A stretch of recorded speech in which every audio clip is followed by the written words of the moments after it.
I want you to picture this for a moment. It's morning. You make yourself a cup of coffee. You skip that first glass of water because, well, I'm not that thirsty yet. At lunch, you add just a little more salt to your soup. Just a pinch. What's the harm?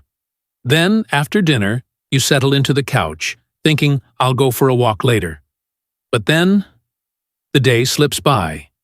And those little choices, every cup of coffee, every walk that didn't happen quietly, start to add up. They become small puzzle pieces that can silently increase your risk of stroke, without you even noticing. Now, I'm not saying this to scare you. I'm saying it because it's often the smallest things, the ones we overlook, because they seem so simple, that hold the biggest power to shape our health in the long run. I once had a patient, Mr. Charles, 72 years old. After a minor stroke, he told me something I'll never forget. "Doc, I never thought that just a glass of water or a short walk after dinner could matter that much." And he was right. Here's the good news: studies show that up to 80% of strokes can actually be prevented. No fancy equipment. No extreme diets. No need to hit the gym 7 days a week. All it takes is starting where you are, right at home. In your kitchen, where you choose what your breakfast looks like. In your bedroom, where you set your body's rhythm each night. And in those tiny choices you make each day. The ones only you can control. This video is for you if you're in your 60s, or if you care for someone who is. I want to walk with you, step by step, through some small, doable habits that can help you protect your brain, your heart, and your independence. Because I believe this deeply, getting older isn't the time to give up on your health, it's the time to come back to it. With more wisdom, with patience, and with love for the body that's carried you this far. Let me ask you something. Have you ever had one of those nights where you wake up in the middle of the night, your heart racing, or maybe you just can't fall back asleep? Have you had nights like that? For many people in their 60s and beyond, a good night's sleep starts to feel like a luxury. But it doesn't just leave us tired the next day, it quietly messes with the things we don't see. Blood pressure, stress hormones, our body's internal clock. A major study in neurology followed over 30,000 adults for nearly a decade. They found that people who didn't go to bed and wake up at regular times had a 22% higher risk of stroke, even if they technically got enough sleep. It reminded me of a patient I had, Ellen, 68. She called herself a night owl. Stayed up watching TV, slept in late the next morning. She thought as long as she got 7 to 8 hours, it was fine. But then came the morning headaches, some light dizziness when she stood up. And one morning, she woke up with weakness in her right arm. Thankfully, it was just a TIA, a mini stroke, a warning sign. We worked together to change her sleep habits, set a consistent bedtime, dimmed the lights at night, and especially looked at her afternoon coffee. Now I know for many of us, an afternoon coffee is more than just caffeine. It's a ritual, a little pause in the day.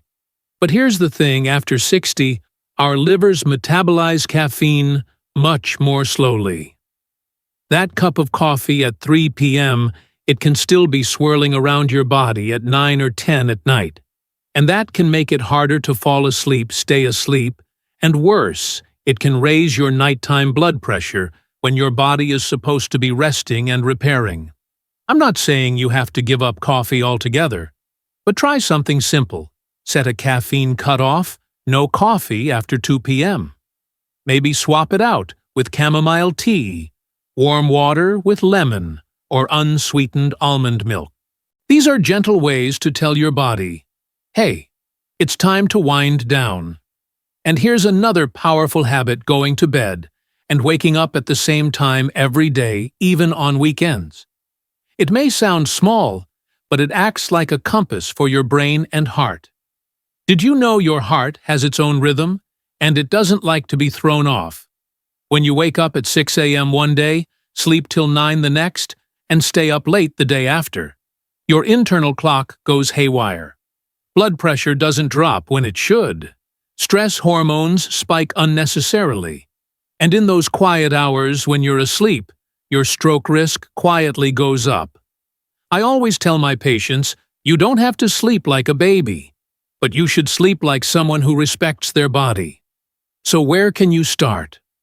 Try building a little nighttime ritual. Turn off the TV 30 minutes earlier. Read a few pages of a book. Play some soft music. Dim the lights. Make your bedroom a place your body recognizes as calm and safe. Because sleep isn't a luxury. It's part of how you care for yourself. And at this age, good sleep doesn't just keep you alert. It keeps your brain sharper, your blood vessels stronger, and your heart more steady. And sometimes, the best way to prevent a stroke isn't a pill. It's simply turning out the light a little earlier tonight. One last thing. Have you ever noticed how some days you just feel off foggy mind? Heavy limbs, faster heartbeat. And you think, maybe it's just age? But sometimes, it's something much simpler. You're just not drinking enough water. I want you to picture this. The blood flowing through your body. It's like a quiet river running with you your entire life. When we're young, that river is fresh, smooth, full of energy. But as we age, if we don't take care of it, it starts to slow, thicken. And sometimes, it gets stuck. And you know what? It only takes a little dehydration, just a little for that river, your blood, to become thicker than it should. And thick blood, for people over 50 like us, well, it's not just a minor thing. I remember one patient, Tom, 68 years old, strong man. Walked every morning, looked healthy. Then, one day, he collapsed. It was a minor stroke, thankfully, no major damage. But when we ran all the tests, heart normal, blood pressure, fine. The only thing we found was this. Tom hadn't been drinking enough water. For days. His blood had thickened, and a tiny clot got lodged in his brain. It sounds simple, right? But in medicine, this is real and common. When the body's dehydrated blood loses its fluidity, it thickens, making clots more likely, especially in the brain and heart. And these clots, they don't make noise. They build quietly, until one day, like lightning, they strike. So, what's the solution? Nothing fancy. Just drink enough water. 6 to 8 glasses a day. Steadily, gently, like a little ritual of caring for yourself. Don't wait until you're thirsty. Because, at our age, the thirst signal doesn't work like it used to. Sometimes the body is crying out, but we no longer hear it. A little tip I give my patients is this. Every time you change clothes, go to the restroom, or start making a meal, take a moment to drink a glass of water. Don't wait for thirst. Be proactive. But I need to warn you, not everything that's liquid counts as hydration. A lot of people think fruit juices, sodas, energy drinks are helping. But honestly, they're doing the opposite. Sugary drinks, even the ones that taste healthy, actually dehydrate you more. They make your kidneys work harder, and the added sugar leads to inflammation in your blood vessels. That's the quiet kind of damage that makes heart problems worse. I know it sounds simple, just drink water.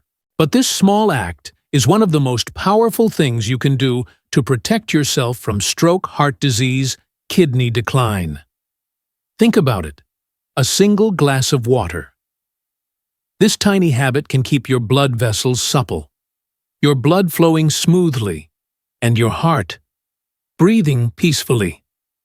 Have you ever felt tired for no clear reason? Or had those foggy days where your memory slips and your body just feels off? If you have, maybe it's time to come back to the basics. Are you drinking enough water? I truly believe the body has its own wisdom. It whispers to us all the time. We just need to learn to listen. And sometimes, that listening begins with a glass of water. To your health, how about we share a glass today? Cheers, and let's keep every heartbeat steady and strong. And let me ask you something else. Have you ever noticed that breakfast, that first meal of the day, isn't just about filling your belly? It's actually when you set the tone for your blood vessels for the next 24 hours. Now, I know that might sound like an exaggeration, but after years of caring for thousands of patients over 50, I can tell you from the heart how you start your morning, especially what you eat, can shape your heart health, your blood pressure, even your stroke risk. I remember another patient, Frank, 72. He lived alone after his wife passed. Every morning he'd eat whatever was easy, a slice of white toast, a glass of bottled orange juice, a few slices of cold deli meat. Nothing too bad, right? But over time, those innocent little choices added up, triggering inflammation, spiking his blood sugar, and slowly weakening his arteries. He once told me, "I thought as long as I wasn't eating fast food, I was doing okay." Didn't realize breakfast mattered that much. You see, after age 60, our bodies become more sensitive to something called low-grade inflammation, the kind that doesn't hurt, but slowly damages blood vessels, raises blood pressure, and raises the chance of blood clots. And breakfast, if it's not done right, can quietly start that whole chain reaction. So what is the right way? I always tell my patients, begin your day like you're planting seeds for your health. And those seeds should be healthy fats, antioxidants, and soluble fiber. One of my favorite go-to breakfasts, a warm bowl of oats with chia seeds, some chopped walnuts, a few slices of ripe banana, and a handful of fresh or frozen blueberries. Maybe a little sprinkle of cinnamon for warmth. And if you like, a spoonful of plain Greek yogurt for that extra protein, and a dose of good bacteria. The omega-3s in chia seeds and walnuts. They're nature's anti-inflammatory heroes. Think of them as quiet protectors keeping the lining of your blood vessels soft, flexible, and flowing. The antioxidants in those berries, they fight off free radicals, the sneaky little things that age our blood vessels and brain cells before their time. And the soluble fiber in oats. It's like a soft bristled broom, gently sweeping out the bad cholesterol and helping your blood flow a little more freely. Now, I'm not saying you need to eat that exact bowl every morning, but I do want to invite you to ask yourself one simple question. Is my breakfast nourishing me or slowly draining me? Because here's the other side of the story. A lot of those quick and easy breakfasts, boxed cereals with added sugar, bottled fruit juice, processed meats like bacon or sausage, are quietly doing harm. They can raise inflammation, spike your blood pressure, and send your blood sugar on a roller coaster. Did you know a single glass of store-bought orange juice can have the same amount of sugar as a soda? And just one slice of bacon. It can take up 1/5 of your entire recommended sodium for the day. And we often eat these things when our bodies are most absorbent on an empty stomach. I get it, change isn't easy. But you don't need to overhaul your life overnight. Maybe just swap the white toast for a bowl of oats. Skip the juice and go for warm water with lemon. Trade sausage for a handful of berries and a few almonds. I want you to imagine something with me. Picture a blood vessel, soft, smooth, flowing like a gentle stream, winding through a quiet garden inside your body. Now picture this. Each morning you have a choice. You can pour clean, clear water into that stream, or thick, murky liquid full of pressure. Which one would you choose? I believe you still have the power to choose well. And you deserve to offer your body something gentle, healing, and kind, starting with the very first meal of your day. Now I want you to imagine something else. You wake up one quiet morning. The sun is rising. Your favorite armchair is there, your teapot still warm.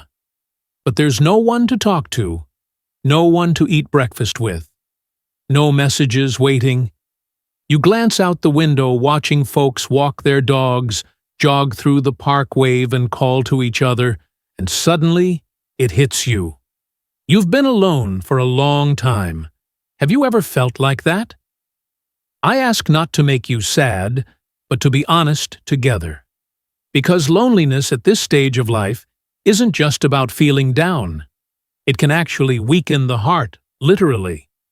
As a doctor who's worked with older adults for years, I've met so many patients who come into the clinic with vague symptoms, fatigue, insomnia, racing, heart blood pressure all over the place, but no clear medical explanation.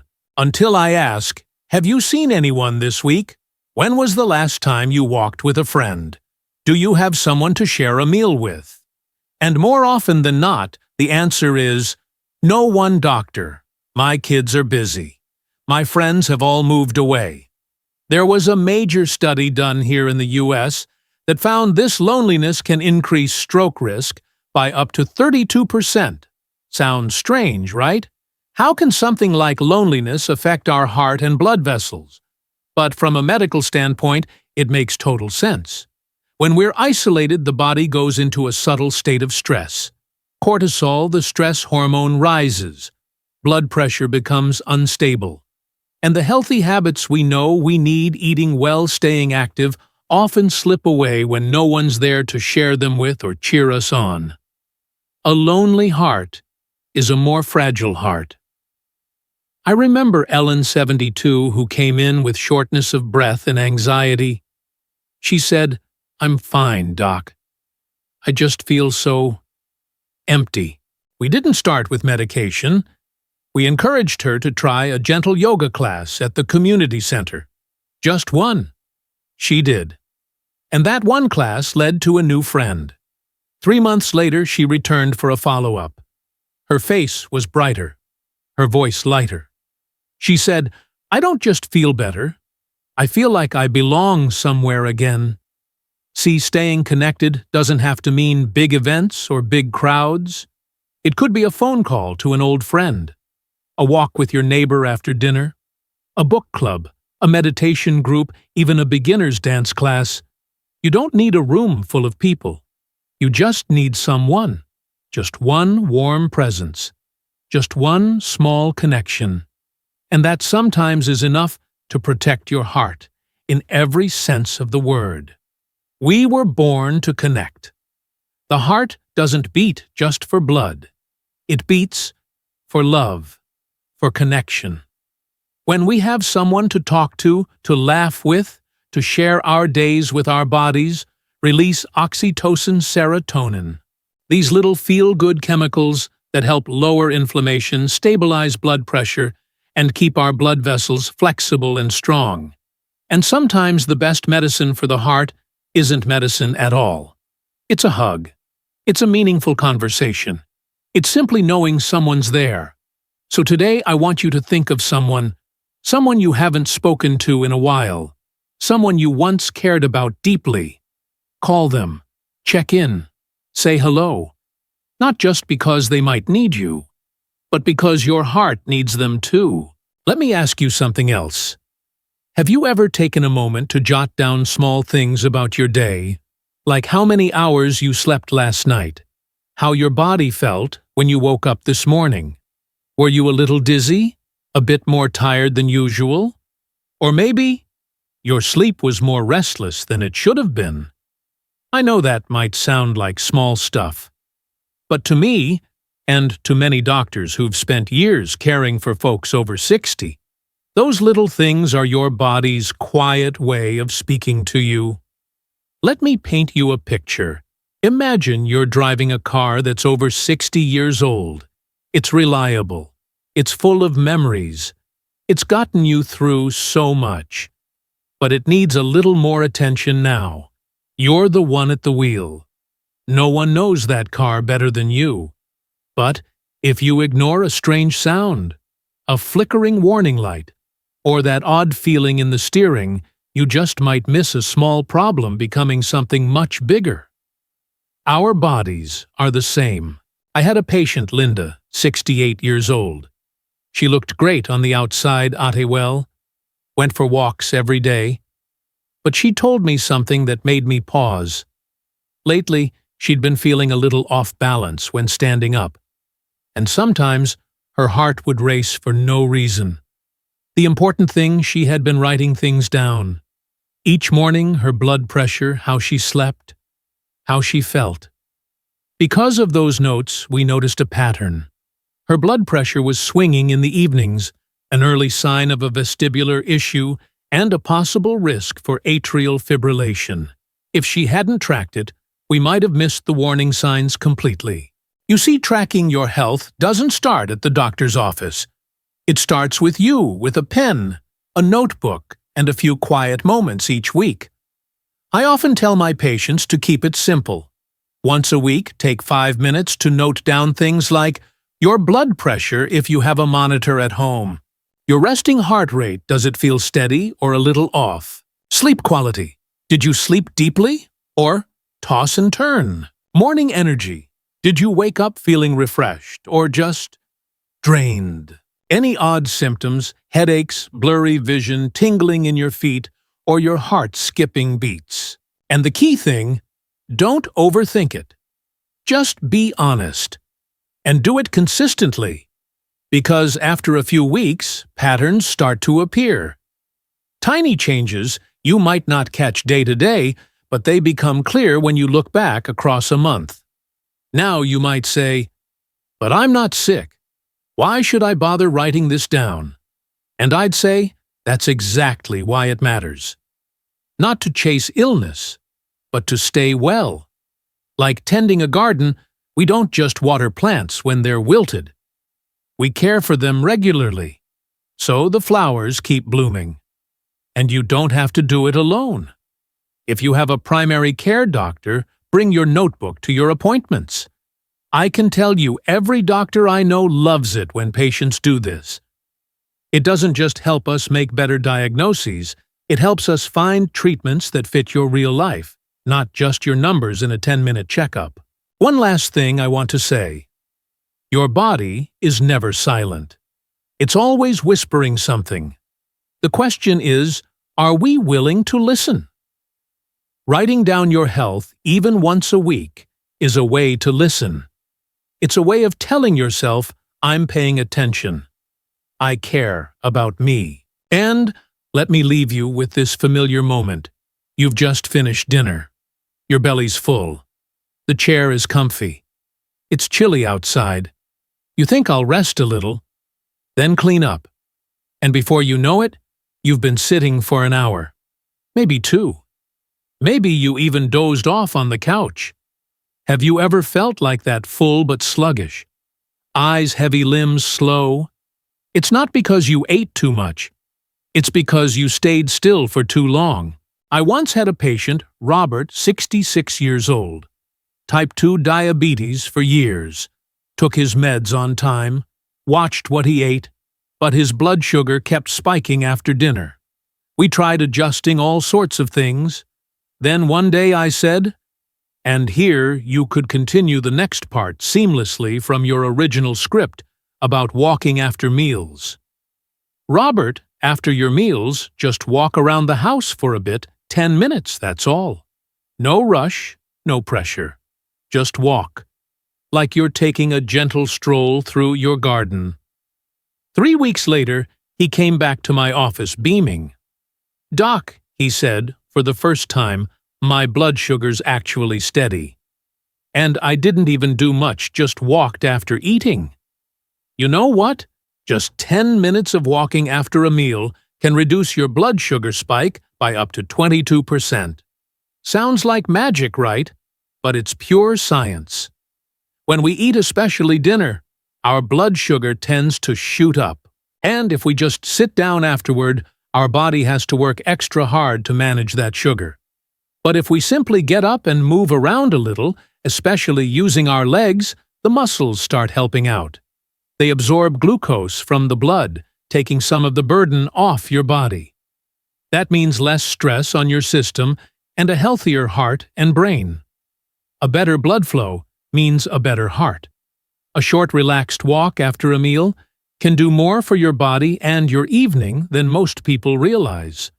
Now, I'm not talking about heading to the park or doing a full workout. No running shoes needed. No fancy fitness trackers. Just walk around the living room, down the hallway, around your backyard. And if you've got a spouse or grandkids around, invite them to walk with you.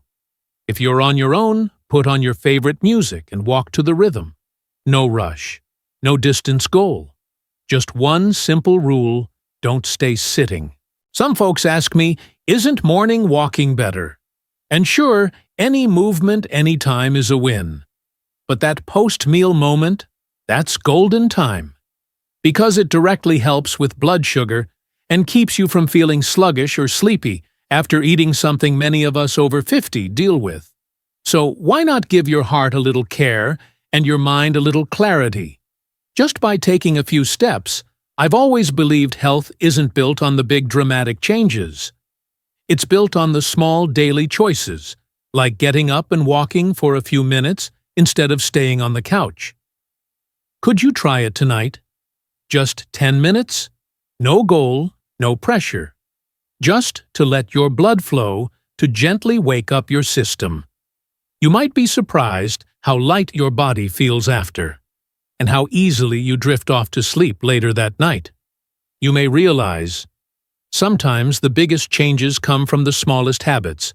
So if you've already had your meal today, don't stay sitting. Let's stand up and take a few steps for your heart, your blood vessels, and for you. Now, can I ask you to try something simple? Right now, if you can place 2 fingers on your wrist just below your thumb, gently, and listen. Can you feel that beat? Thump, thump, thump. That's your heart, working patiently non-stop for decades. But what matters isn't just how many times it beats per minute. It's whether those beats are steady. Let me tell you a story. One of my patients, Richard, he's 74, in great shape, still walks every morning. He came in one day just saying, something feels off. No pain, no dizziness, no clear fatigue. But during our chat, I asked him to check his pulse, and he noticed his heartbeat wasn't steady. It sped up, slowed down, felt like it was skipping. So we ran an ECG, and yep, he had atrial fibrillation, or AFib. AFib is when the upper chambers of the heart beat out of sync with the rest. That disorganized rhythm means blood can pool inside the heart, forming clots. If one of those clots travels to the brain, it can cause a stroke. In fact, having AFib makes you 5 times more likely to have a stroke. The scary part. Many people don't even know they have it until it's too late. So today, I'm not here to scare you. I just want to give you a simple tool awareness. You don't need fancy devices. Just make it a habit each morning while you're sipping your tea or coffee. Take a minute. Place 2 fingers on your wrist or neck and just feel. Not counting beats, just notice. Is it steady? Does it ever pause? Speed up suddenly. Feel strange. If anything feels off, bring it up with your doctor. Because sometimes the earliest warning sign is something only you can feel. And that 1 minute, that small moment of listening, could be the very thing that protects your brain and saves your life. If that sounds like you, don't panic. But do get checked. Ask your doctor for an ECG and electrocardiogram. It's simple, painless, takes just a few minutes, but it can catch problems early before they turn serious. Because I truly believe taking care of your health isn't something that happens at the hospital. It happens every minute you choose to listen to your own body. Just 1 minute a day checking your heart rhythm might be the very thing that helps you avoid a sudden stroke. That's not magic. That's science and taking charge of your own well-being.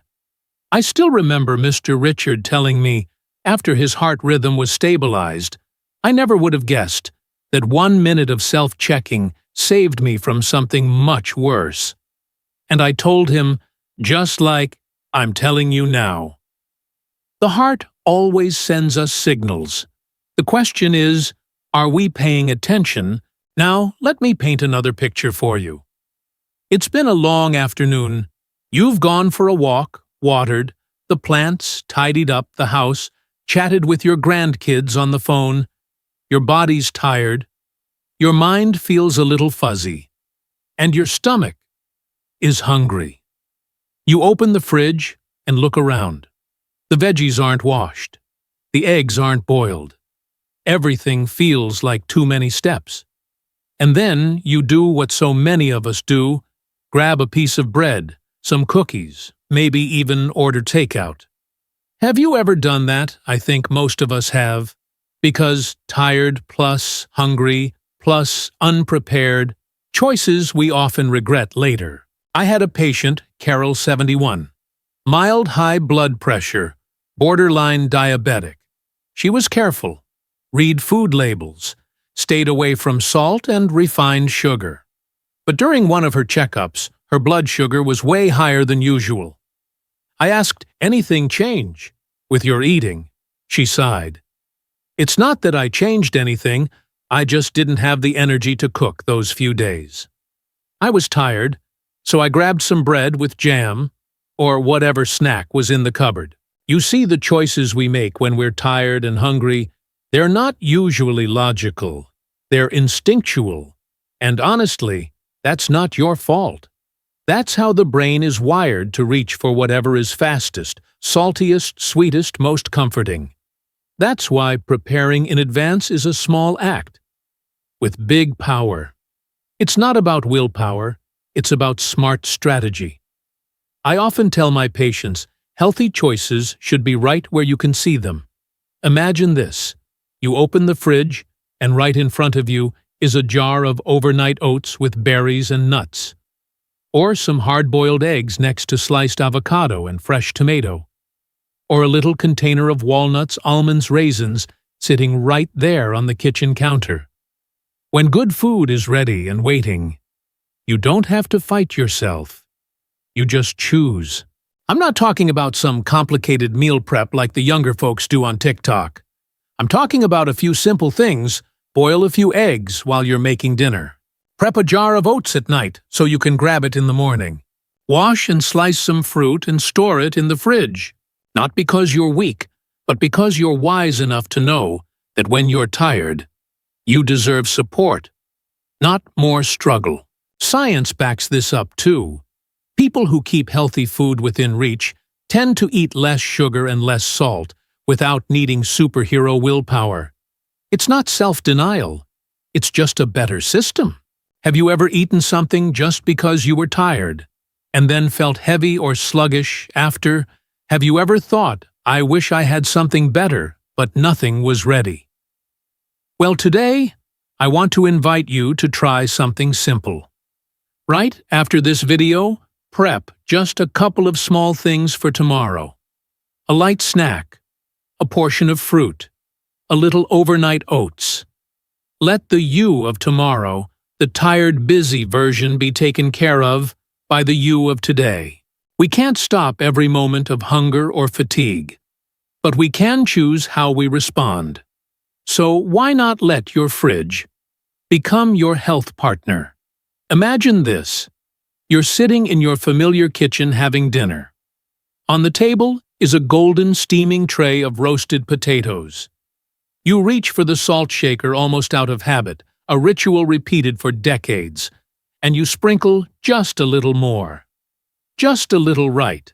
But did you know that tiny pinch, even combined with soup from a can, soy sauce, deli meats, and salty crackers, can make us consume up to twice the amount of salt our heart and blood vessels actually need? In a day, I've treated many patients who never thought they ate salty. They'd tell me, "I don't use much salt, doctor."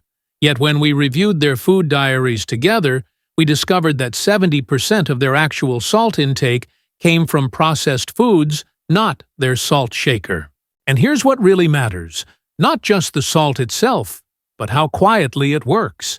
It contracts your blood vessels, raises pressure, and bit by bit, it erodes your vessel walls, paving the way for a potential stroke. You know, cutting just 1,000 ml of salt a day can reduce your stroke risk by up to 27%. That's not hype. It's backed by solid medical research. I understand cutting salt can feel like sacrificing flavor. And after 60 years of familiar taste habits, change can feel hard. I had a patient named Margaret, 68 years old. She told me, I can give up coffee, give up red meat. But if you ask me to give up salt, I give up. I didn't ask her to give it up. Instead, I suggested a simple experiment. Cook a familiar dish, swap the salt for roasted garlic. A pinch of turmeric, some dried oregano, squeeze fresh lemon juice, and finish with a small drizzle of good olive oil.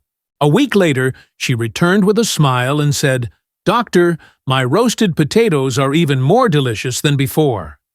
That's exactly the point. Reducing salt doesn't mean reducing flavor.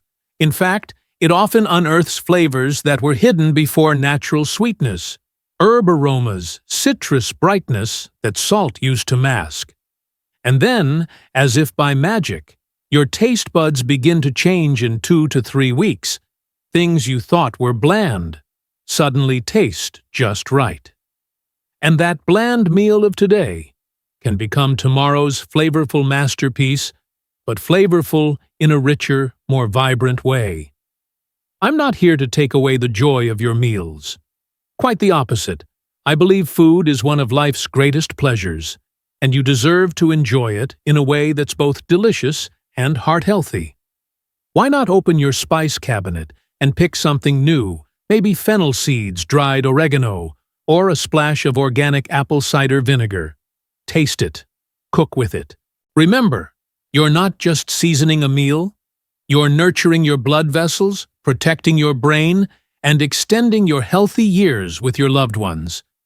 Are you ready to try it? Now, have you ever laid in bed at the end of the day? Lights out, room silent, but your mind still racing. Tomorrow's to-do list, a medical appointment, concerns for the family. Even old memories, joyful or sad, circling through your thoughts. Your heart races slightly. Your breath feels shallow. And yet sleep still doesn't come.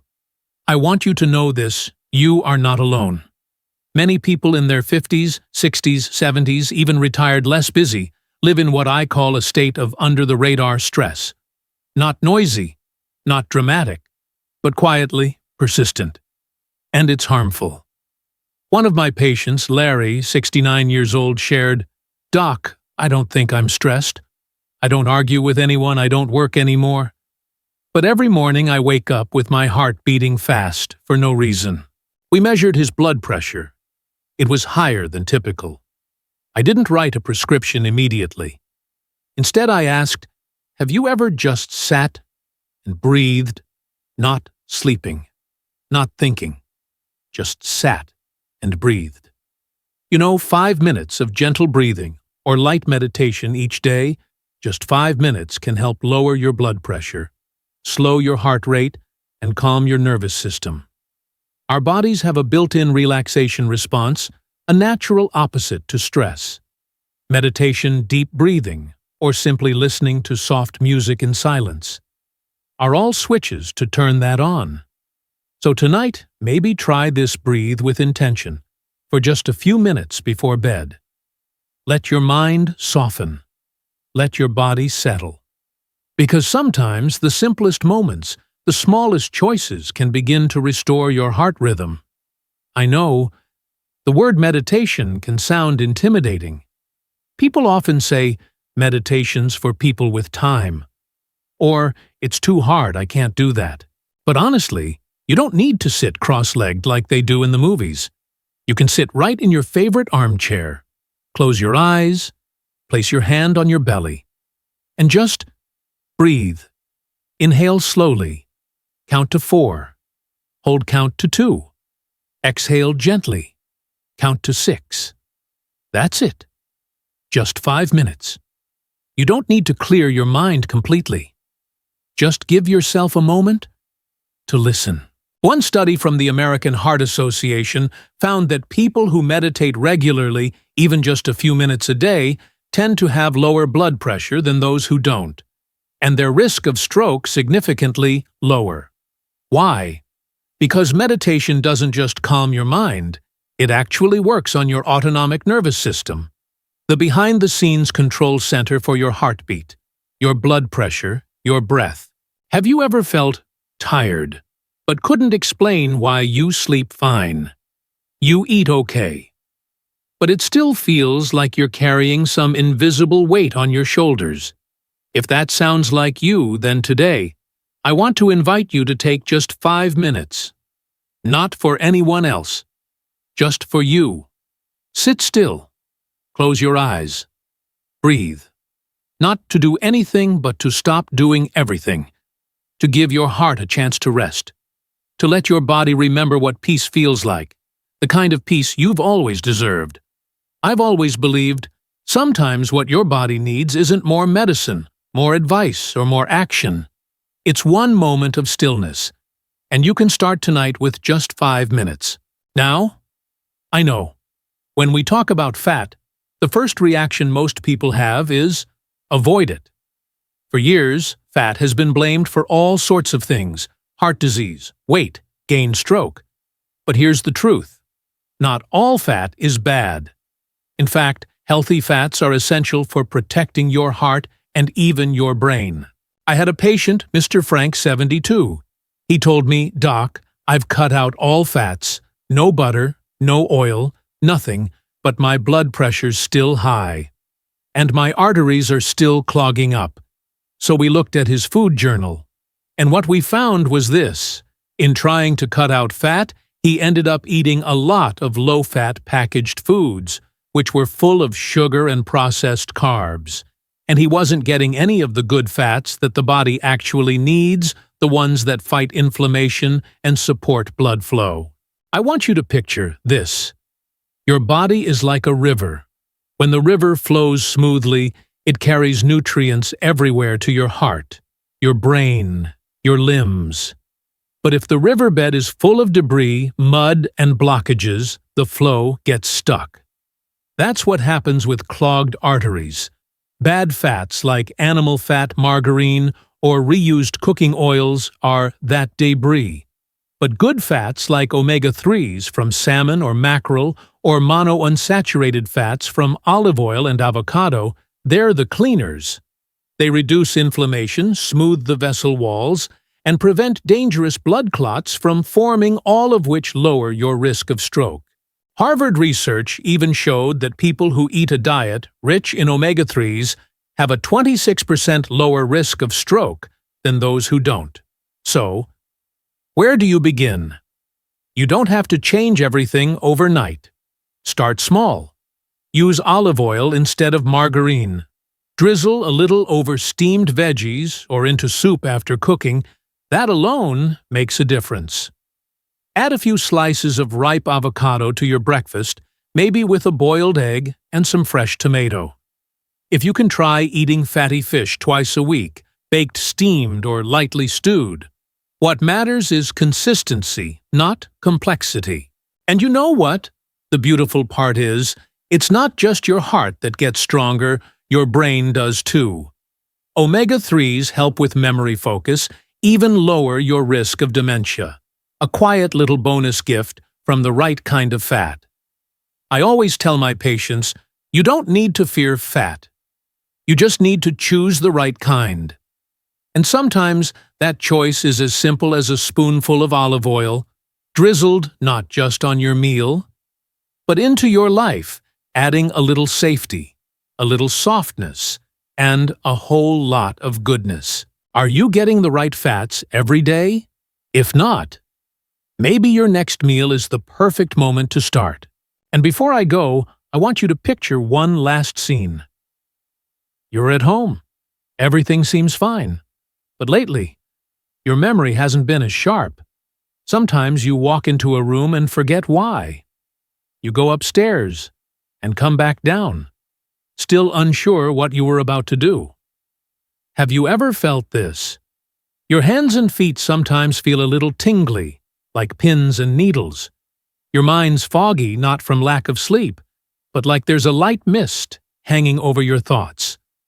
One of my patients, Helen, she's 74, once told me, "Doctor, I'm scared I'm losing my memory. But I eat well. I stay active every day. I just don't understand why my brain feels so fuzzy. And my legs feel weaker than they used to." We ran a blood test, and it turned out she was severely deficient in vitamin B12. Just a few weeks of proper supplementation, and that confusion, that vague fatigue, it started to clear up. See, some things seem small, but they're the foundation of your entire nervous system memory and even joint strength. After 60, our ability to absorb vitamin B12 through digestion drops significantly. Not because we're eating worse, but because our stomach produces less of the acid needed to release B12 from food. Without B12, our body starts acting like it's short on electricity. Imagine the wires in your house getting worn down. Signals don't travel well, lights flicker, things get glitchy. And it's not just B12. Vitamin D3 is like internal sunlight. It doesn't just strengthen bones, it helps reduce inflammation, regulate blood pressure, and keep your immune system balanced. In older adults, low D3 often shows up as achy joints, constant fatigue, more frequent illness, or even muscle weakness that can increase the risk of falling. Then there's K2, especially in its MK7 form. It's the quiet director behind the scenes, making sure calcium ends up where it belongs in your bones, not stuck in your artery walls. I've seen people take calcium supplements faithfully, but their bones remain weak, while their arteries get stiffer because no one told them about K2. Here's something I see all the time. Older adults are so diligent about their health, but they often overlook these micronutrients. Not because they don't care, but because the symptoms come quietly. Not like chest pain or backaches. B12, D3, and K2 deficiencies often show up as fading memory, shallow sleep, poor balance muscle loss, aching bones, or silently stiffening arteries. I always tell my patients, check your B12 and D3 levels at least once a year. If they're low, talk to your doctor about the right way to supplement. And if you're already taking D3, consider adding K2MK7. They're like best friends, they work better together to protect your bones and your heart. You might be thinking, but I eat well, I don't need all that. But here's the truth, your digestive system at 65 doesn't work like it did at 30. Even if you're eating enough, your body might not be absorbing everything it needs. That's where a little help from modern science through a tiny supplement can go a long way. I always remind my patients, caring for our health in our later years isn't just about treating illness. It's about protecting ourselves before it shows up. And sometimes that protection starts with a drop of sunshine D3, a spark for the mind B12, and a map for calcium K2. You know, when we talk about strokes, people often picture the dramatic emergencies, drooping faces, speech slurred, limbs frozen. But what many don't realize is, your body's been whispering long before that day ever comes. Only in the busyness of life in between doctor appointments, pill schedules, caring for kids and grandkids, it's easy to overlook the small things. A glass of water delayed, a poor night's sleep, a rushed breakfast of white toast and bottled orange juice, an afternoon sitting too long in front of the TV instead of taking a short walk in the garden. These may not seem serious, but I call them small pebbles in a big shoe, tiny things that over time wear down your blood vessels and weigh on your heart and brain. So, I want you to imagine this. You're building a shield not out of steel or armor, but out of small, meaningful choices made every day. A breakfast with avocado and oats instead of sausages and sugary cereal. Choosing water over soda when you're thirsty. A bedtime routine that includes turning off the TV 30 minutes early, putting the phone down and just resting. A phone call to an old friend just to ask, "How have you been lately?" Do you see it? That shield doesn't come from a gym. It doesn't require a strict diet. It comes from awareness, from knowing you deserve a strong body, a clear mind, and a steady heartbeat for many more years to come. And it all starts with the little things. I once had a patient. Her name was Ellie. She was 75. She looked at me and asked ever so softly, "Doctor, is it too late for someone my age to start changing?" I took her hand and said, "It's never too late, Ellie. Your body doesn't need you to be perfect. It just needs you to be kind a little more every day." And that's what I want to tell you today. If you're watching this video and there's a quiet little question inside you that asks, "Is it still possible for me to change?" then the answer is yes, absolutely. And today, right now, is a beautiful time to begin. You don't need to do everything in one day. Just start with one thing, something small, something you can come back to tomorrow. And the day after. Stroke doesn't play favorites. But taking small steps, being proactive, being patient, being kind to yourself, can take you out of its path. And if today you've listened, reflected, and feel ready to start, then I believe you're already on the right track. I'll see you in the next video. And please remember, this health isn't something you have to chase. It's something you can gently return to. You can begin again, right from where you are. Wishing you peace today and steady steps forward into your future.